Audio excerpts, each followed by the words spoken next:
प्यारे विद्यार्थियों, हम देख रहे हैं अर्धवार्षिक परीक्षा सत्र 2023-24 के लिए प्रश्न पत्र संस्कृत का कक्षा 9वीं है। तो चलिए देखते हैं इसके कैसे प्रश्न हैं और क्या उत्तर रहेंगे, उनकी संभावनाएं हम यहाँ पे व्यक्त करेंगे। साथ ही साथ उत्तरों को भी हम देखते हुए चलेंगे। किस तरह का प्रश्न पत्र आएगा आपका, कैसा रहेगा। 50 जिले हैं, 50 तरह के प्रश्न पत्र आपको देखने को मिलेंगे। आपके जिलों के अनुसार बहुत सारे क्वेश्चंस जो है एक दूसरे से मैच करते हैं। मैक्सिमम क्वेश्चंस जो हैं 70 to 80% क्वेश्चंस जो है दूसरे जिलों के आपस में मैच करते हैं। तो आपको थोड़ा सा सावधानी से सारे प्रश्न पत्रों को पढ़ना है और सारे प्रश्न पत्र उपलब्ध कराए जा रहे हैं आपके एग्जाम से पहले। तो यहाँ पहला जो क्वेश्चन है पूछा गया है, सरसा रसाला डैश लसंती। तो यहाँ पर खालिस्तान में क्या आएगा। यदि आपने चैप्टर पढ़ लिया है तो आपको आसानी से पता होगा कि यहाँ पर सरसा रसाला वसंते लसंती आएगा। वसंते आएगा, इसमें ऑप्शन ए जो है आपका करेक्ट हो जाएगा। इसके बाद दूसरा जो क्वेश्चन है उसकी बात करते हैं। स्वर्ण काकह कान अखदात। तो यहाँ पे कौन सा ऑप्शन होगा। यहाँ पे बिल्कुल सही समझा आपने, तड़ुलान। तड़ुलान जो है यहाँ पे आ जाएगा, ऑप्शन स जो है करेक्ट हो जाएगा। तीसरा जो प्रश्न है इसमें पूछा गया है, नंदिन्याह पाद प्रहारे डैश रक्त रजित अभवत। तो यहाँ पर कौन सा आएगा, बिल्कुल सही समझना है आपको। तो यहाँ पे आ जाएगा आपका चंदन, बी ऑप्शन करेक्ट हो जाएगा। इसके बाद जो है, संसारिस्मिन कह अनश्वर भवति। तो संसार में कौन अनश्वर है। तो यहाँ पर हमारा आंसर आ जाएगा परोपकार। तो यहाँ पे द ऑप्शन जो है करेक्ट हो जाएगा। दूसरे के ऊपर किया गया उपकार जो है वो अनश्वर है, यानी कभी उसका नाश नहीं होता है। वृक्षा स्वयं कानी न खदांती। तो यहाँ पे जो है आपसे क्या पूछा है, वृक्ष स्वयं क्या नहीं खाते हैं। तो वो अपने फल को नहीं खाते हैं। तो फलानी जो है इसका आंसर हो जाएगा ऑप्शन का। इसके बाद आइए नेक्स्ट क्वेश्चन पे।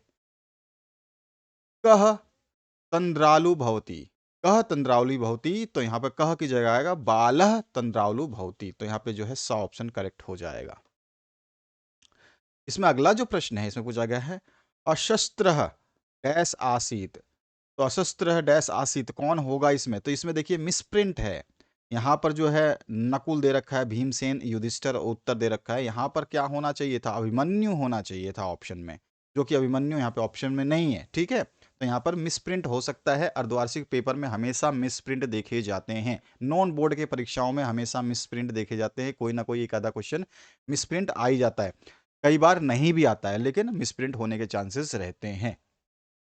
इसके बाद जो है यहां पूछा गया है, तुला के भक्षिता आसीत। तो यहाँ पे कौन सा आंसर हो जाएगा। तो यहाँ पे हो जाएगा मूषक है। मूषक है का ऑप्शन जो है करेक्ट हो जाएगा। उसके बाद में कह बाले विद्याम न अदितवान डैश। यहाँ पे क्या आ जाएगा। तो यहाँ पे आ जाएगा तपोदतः। तपोदतः द ऑप्शन जो है करेक्ट हो जाएगा। अगला जो प्रश्न है, नीलकंठ शब्द समास अस्ति। तो कौन सा समास है नीलकंठ में। तो इसमें है बहुव्रीहि समास। हिंदी का प्रश्न है, नीलकंठ में बहुव्रीहि समास आता है। संस्कृत में चेंज नहीं होगा, समास तो समास ही रहता है। तो बहुव्रीहि स ऑप्शन जो है करेक्ट हो जाएगा। अगला जो दूसरा प्रश्न यहाँ पे है, यहाँ पे लुब्ध्या डैश लाभस्य फलम प्राप्ताम। तो बालिका बालिका बालिकया या बालिकाया। यहाँ पे आ जाएगा बालिकाया। इसके बाद जो नेक्स्ट क्वेश्चन है, राम डैश पटुत्तर मोहनेन मोहनस्य मोहनात। तो यहाँ पे आ जाएगा मोहनात।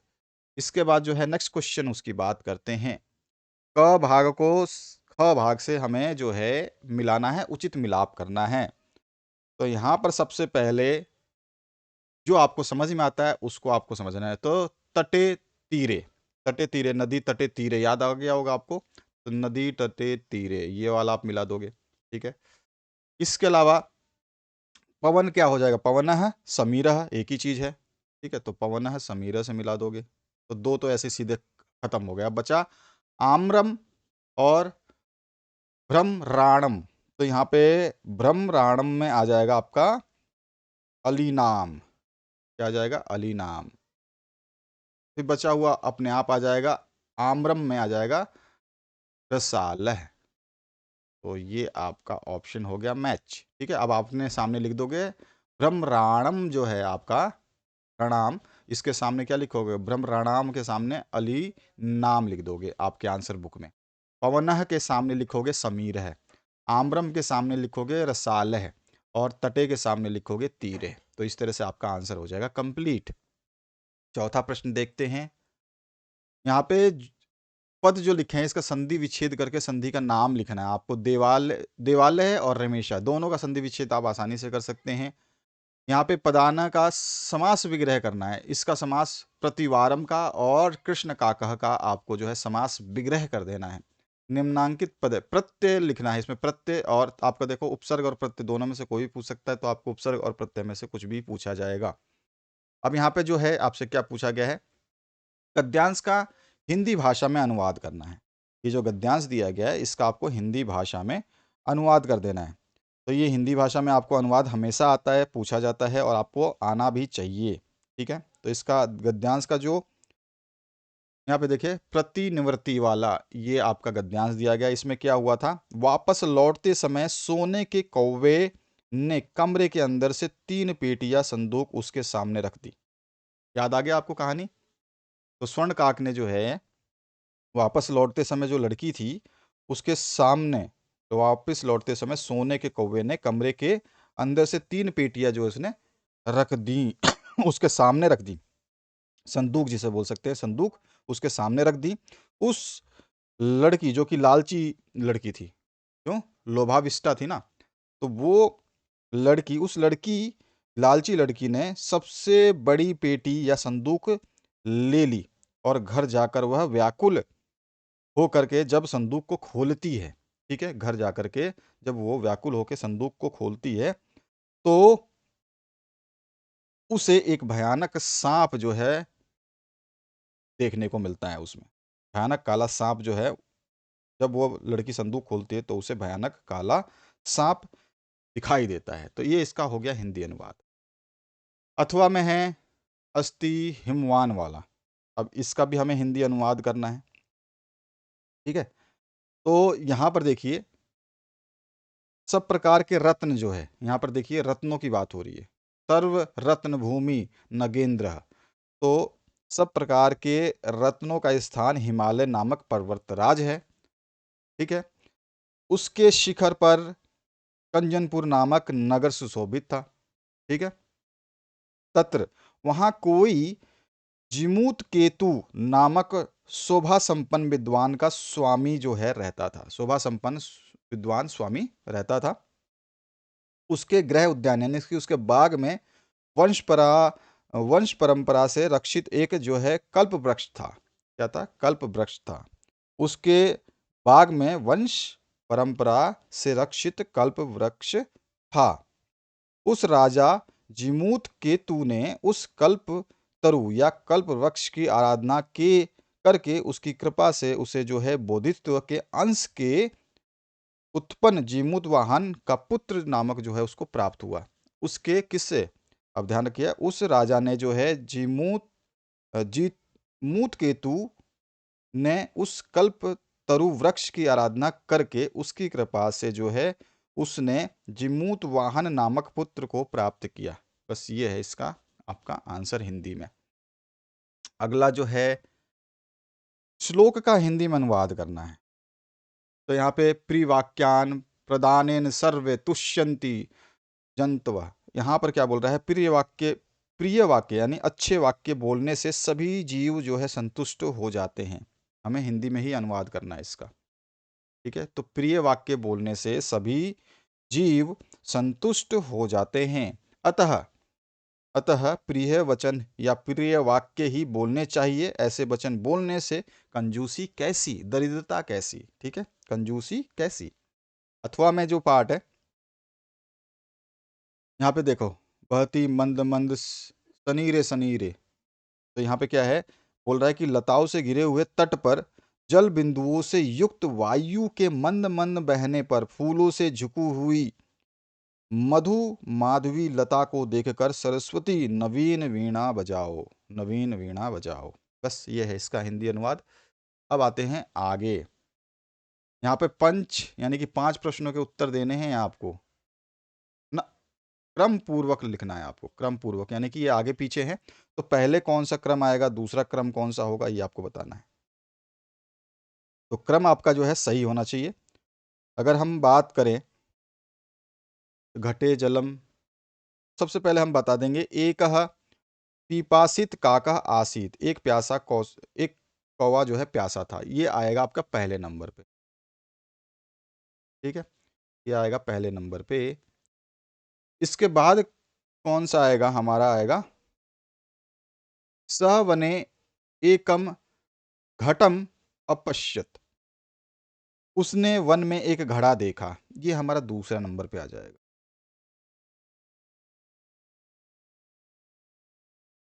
ठीक है, पहली लाइन ये आएगी, पहला ये दूसरा नंबर आएगा, फिर पांचवा नंबर आएगा। हमें क्या है, इसको क्रम सही करना है, संयोजन करना है। इस पहला दूसरा हो गया, तीसरा लाइन कौन सा आएगा, 5 लाइन है, पांचों को हमें सही करना है। यहाँ पे आएगा आपके घटे जलम अल्पम आसीत, यानी कि घड़े में थोड़ा पानी था, कम जल था, तो ये हो जाएगा तीसरा हमारा, तीसरे नंबर पे ये आ जाएगा, तीसरी लाइन ये होगी। चौथी लाइन क्या होगी ये देखना है हमें। चौथी लाइन में सपाषाण नहीं, सपाषाण तो आपका बाद में आएगा, क्योंकि आपके दो ही बचे ना, सपाषाण और जलम। हाँ ठीक है, सपाषाण खंडानी घटे अब अच्छिपत जलम च ऊपरी आगतम, तो ये वाला आएगा आपका, क्या आएगा कि उसने पत्थर के टुकड़ों को घड़े में फेंका या डाला और पानी ऊपर आ गया। ठीक है, उसमें पानी कम था, उसने जो है घड़े में इन टुकड़ों को डाला और पानी ऊपर आ गया, ये आ गया 4 नंबर पे। बचा हुआ 5 नंबर ऑटोमेटिक बचा, कौन सा, ये जलम पीत्वा काका तत् आगच्छत, ये हो गया 5वां लाइन। इसमें आपसे पानी पीकर कौवा वहां से चला गया, तो ये हो गया आपके सही मेल। अब आगे देखते हैं, पाठ से जो है आपको श्लोक कोई याद किया हुआ जो इस प्रश्न पत्र में ना हो, उसको आपको लिखना है, उस श्लोक को लिखना है। ठीक है, वो भी जो भी श्लोक आपको याद है, तो श्लोक 3 याद करिए, 3 याद करने से आसानी से आप कोई एक श्लोक लिख सकते हैं जो इस प्रश्न पत्र में नहीं आएगा। कम से कम हमेशा 3 श्लोक याद करें, ध्यान रखना है बस आपको। यहाँ पर जो है रेखांकित पद है, इससे प्रश्न निर्माण करना है, तो इसकी जगह क्या आएगा, इसकी जगह लिख देंगे हम कानी। तो यहाँ पर जो अंडरलाइन है ना, इसकी जगह क्या आ जाएगा, कानी पूजा निमितानी रचितानी आसान, तो यहाँ पे कानी आ जाएगा। यहाँ पे क्वेश्चन कैसे बनेगा, यहाँ पे लिख दोगे आप कानी, अंडरलाइन की जगह पे कानी लिख दोगे, और पूरा वाक्य, ये वाला पूरा वाक्य ऐसे लिख दोगे, और यहाँ पे क्वेश्चन मार्क लगा दोगे। ठीक है, यहाँ पे क्या लगा दोगे, क्वेश्चन मार्क लगा दोगे, और आगे लगा दोगे कानी। तो मोदकानी, कानी का मतलब है कि किसका, तो यहाँ पे है मोदकानी। ठीक है, अब यह है खलनाना, खलानाम मैत्री, तो यहाँ पे खलानाम मैत्री की जगह क्या आएगा, ये हमें बताना है, खलानाम। ठीक है, तो यहाँ पे आ जाए खलानाम की जगह केशाम, किसके, और फिर यहाँ पे आपको वो लगा देना है, अंडरलाइन की जगह क्या आ जाएगा, केशाम।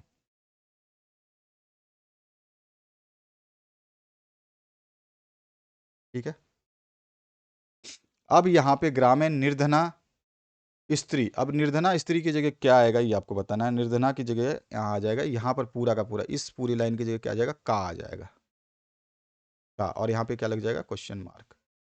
तो यहाँ पर जो है आपको इस तरह से जहाँ जहाँ अंडरलाइन है वहाँ वहाँ पर ये लिख देने, अंडरलाइन की जगह ये लिख देना, तो आपका प्रश्न निर्माण हो जाएगा, और लास्ट में प्रश्नवाचक चिन्ह भी लगा देना है, ये फुल स्टॉप हटा देना है। अब यहाँ पर जो है आपसे क्या पूछा गया है, गोदोहनम इति कथासार्य हिंदी भाषाएं लिखत, गोदोहनम जो आपका चैप्टर है, तो इसका कथासार जो है हमें लिखना है। कथासार का मतलब है कि हमें बताना है कि इसका क्या पूरा का पूरा कथा का मतलब निकलता है, और ये किसके द्वारा जो ये नाटक जो है ये रचित है, ये सारी चीज़ें बताएंगे तो 3 नंबर मिलेंगे। यह नाटक जो आपका गोदोहनम जो है, ये कैसा नाटक है ये आपको समझना है। समझ लीजिए, गोदोहनम के बारे में आपको पढ़ा तो होगा, यह नाटक जो है, यह नाटक का अंश जो है दोहनम, ये नाटक का अंश कृष्णचंद्र त्रिपाठी द्वारा रचित चतुर्मयारहम पुस्तक से संपादित करके लिया गया है, या फिर आप बोल सकते हो कि यह नाटक का अंश जो है कृष्णचंद्र त्रिपाठी द्वारा लिखा गया है। इस नाटक में ऐसे व्यक्ति की कथा है, इस नाटक में ऐसे व्यक्ति की कथा है जो धनी और सुखी होने की इच्छा से प्रेरित होकर 1 महीने के लिए गाय का दूध निकालना बंद कर देता है, ताकि गाय के शरीर में इकट्ठा पूरा दूध एक ही बार में बेच करके वो संपत्ति कमा सके, भरपूर संपत्ति कमा सके। वो चाहता है कि जो रोज़ाना थोड़ा-थोड़ा दूध निकालता हूँ, मैं 1 महीने के लिए इसको बंद कर देता हूँ। दूध निकाला 1 महीने के लिए बंद कर देता हूँ और बाद में जो है 1 महीने का पूरा दूध एक साथ निकाल कर बेचूँगा, तो मुझे पर्याप्त धन या बहुत ज़्यादा धन मिलेगा। तो इस नाटक में ऐसे व्यक्ति की कथा की गई है जो धनी और सुखी होने की इच्छा से प्रेरित होकर के 1 महीने के लिए गाय का दूध निकालना बंद कर देता है, ताकि गाय के शरीर में इकट्ठा हुआ दूध एक ही बार निकाल करके वो संपत्तिवान बन सके। परंतु महीने के अंत में जब वह दूध दूहने का प्रयास करता है, जब वो दूध निकालने का प्रयास करता है, तब वह दूध की बूंद भी प्राप्त नहीं कर पाता। दूध प्राप्त करने के स्थान पर उसे गाय के प्रहारों द्वारा जो है खून से लथपथ होना पड़ता है, क्योंकि गाय जो है 1 महीने से दूध आपने थन को हाथ ही नहीं लगाया, तो थन जो है अब उसको जो है चुभन महसूस होने लग गई, इतने दिनों से आपने जो है दूध नहीं दुहा। तो इसलिए गाय को चुभन होती है और जो है वो उस पे प्रहार कर देती है। तो दूध प्राप्त करने के स्थान पर गाय जो है उसको प्रहार करती है और वो खून से लथपथ हो जाता है। और जान जाता है कि प्रतिदिन का कार्य, प्रतिदिन जो रोज करने वाला कार्य है, अगर उसको हम महीने भर के लिए या बहुत दिनों के लिए इकट्ठा करके करने का प्रयास करेंगे, तो हमें लाभ के स्थान पर हानि ही होगी। तो आपको ये भी समझ में आएगा कि जो आपके एग्जाम्स हैं, अगर आप सोचते हो कि मैं एक ही बार में सब पढ़ लूंगा, तो आपको बिल्कुल टेंशन लेने की ज़रूरत है कि आप जितना हो सके धीरे धीरे थोड़ा थोड़ा पढ़ते रहें, और बाद में जब आप एक रिवीजन करेंगे तो आपको पुराना याद आ जाएगा। ठीक है? तो उस समय अच्छा रहेगा। लेकिन अगर आप सोचते हैं कि आज छोड़ो यार, क्या देखना, हम देख लेंगे एक ही बार में, उस समय आपको बिल्कुल सब्र नहीं हो पाएगा कि अब मैं क्या पढ़ूँ, कैसे करूँ, क्या करूँ और नंबर कैसे लाऊँ? तो ये दिक्कत होगी। तो ये जो कहानी है बहुत अच्छा दिया है आपको याद दिलाने के लिए। आप एग्ज़ाम में जो प्रिपेयर कर रहे हो तो उसको एक बार के लिए मत छोड़ो। इसको आप जो है समय-समय पर जब-जब आपको समय मिलता है, जब-जब चीज़ें मिलती हैं, उपलब्ध होती हैं, आप उनको पढ़ते रहें। अगला जो प्रश्न है, इसमें आपको 4 प्रश्नों के उत्तर देने हैं संस्कृत भाषा में। ठीक है? जिमूतवाहनः कीदृशः आसीत्? तो महान दानवीर सर्वभूतानुकंपी च आसीत्। ठीक है? तो यहाँ पे हमारा क्या हो जाएगा? जीवान। अब हम कीदृश है ना, ये कीदृश की जगह हमें क्या लिखना होगा? यहाँ पे भरना है हमें। ठीक है? पूर्ण वाक्य में या आप जो है बस आपको उत्तर लिखना है। तो जिमूतवाहन, फिर कीदृश की जगह क्या लिख देंगे हम? महान। ठीक है? दानवीर, दानवीर सर्वभूतानु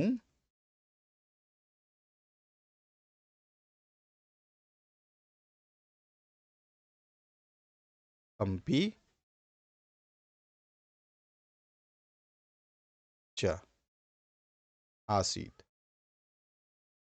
ठीक है? महान दानवीर सर्वभूतानु कंपी च आसीत के मधु संग्रहण ग्रह अभवन। तो यहाँ पे कौन सा आंसर आ जाएगा? यहाँ पे आ जाएगा मधुकराह। मधुकराह के की जगह क्या आ जाएगा? मधुकराह आ जाएगा।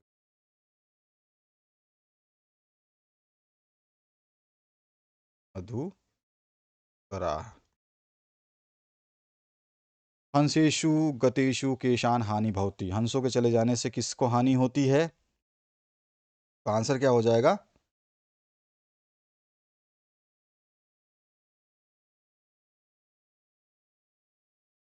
हम इसका आंसर लिख देंगे सरोवर राणाम। कहाँ पे आ जाएगा हंसेसु? केशाम की जगह क्या हो जाएगा? सरोवर राम।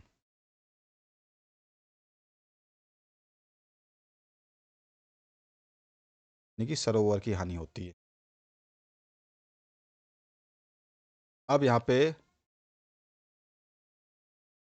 जंतव केन तुष्यंती। अभी केन की जगह हमें क्या लिखना होगा आंसर में? तो हम लिख सकते हैं केन की जगह आंसर हो जाएगा हमारा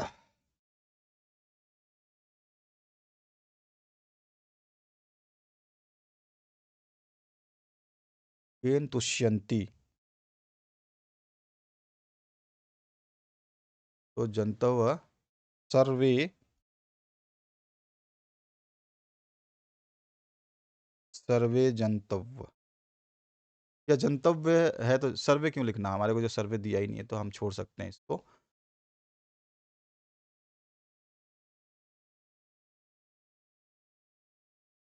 ठीक है, जंतव्य केन की जगह हमको क्या लिखना है, प्रिय वाक्य प्रदानेन,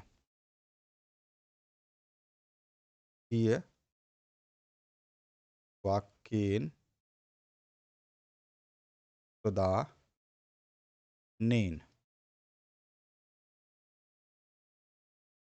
केन की जगह ये लिख देंगे तो ये हमारा आंसर हो जाएगा। तो इस तरह से ये आपका आंसर हो गया।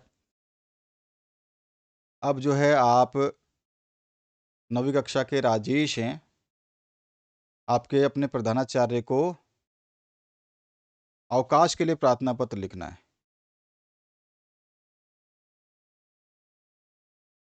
ठीक है, तो ये आप लिख सकते हैं, इसका मैं अलग से एक अवकाश का प्रार्थना पत्र कैसे लिखते हैं 2 लाइनों में 3 लाइनों में, मैं आपको इसके लिए अलग से एक वीडियो दे दूंगा ताकि आप उसको पढ़ सकें। और उसको जो है हर कोई लिख सकता है। कौन कौन से बच्चे, 8वीं के बच्चे भी लिख सकते हैं, 9वीं के बच्चे भी लिख सकते हैं और 10वीं के बच्चे भी उस प्रार्थना पत्र को यूज़ कर सकते हैं हर जगह पे। ठीक है, तो सारे मैं आपको दे दूंगा।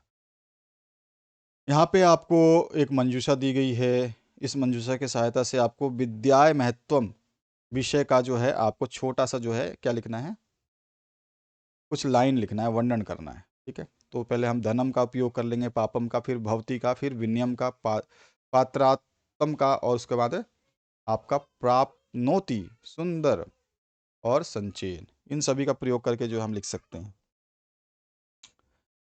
अगला अथवा पाठ जो है इसमें क्या है, निबंध लिखना है आपको। कोरोना काल पे पूछ सकता है, स्वतंत्रता दिवस पे पूछ सकता है, और जो है प्रिय पर्व पे पूछ सकता है। तो ये आपको 2-4 याद रखने हैं। इसके बाद जो है यहाँ पर दिया गया है गद्यांश, और इसके प्रश्नों के उत्तर जो आपको देने हैं।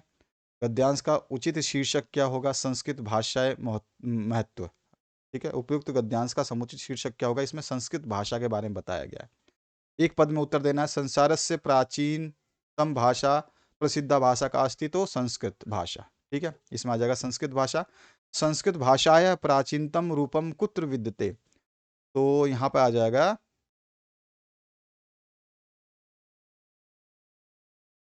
कुत्र विद्यते। तो यहाँ पर देखेंगे, हम पढ़ते हैं,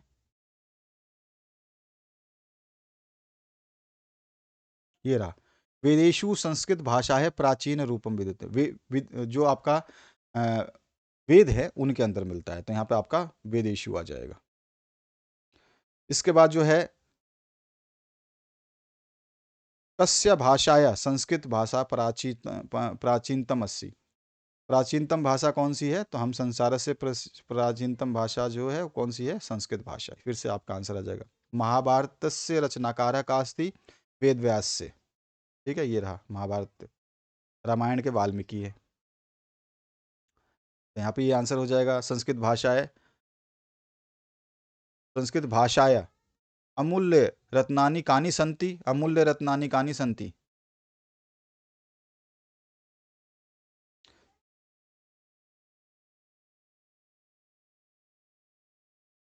तो यहाँ पर देख लेते हैं, अमूल्य रत्नानि कानि संति, ये रहा देखो, वाल्मीकि रामायण और वेद व्यास से महाभारत, अन्य चापी ग्रंथा संस्कृत भाषा है, अमूल्य रत्नानि संति। ये आपको पूर्ण वाक्य में जो है इसका उत्तर लिखना है। सुरवाणी शब्द से प्राय, जो सुरवाणी का क्या देवाणु हो जाएगा। श्रीमद् भगवद गीता एकमंग अस्थि, वाक्य कर्ता क्या है, और गद्यांश नवीनतम पदस्य विलोम विलोम पदम, तो नवीनतम का हो जाएगा प्राचीनतम। तो ये रहा, और इसके अलावा क्या है इसमें,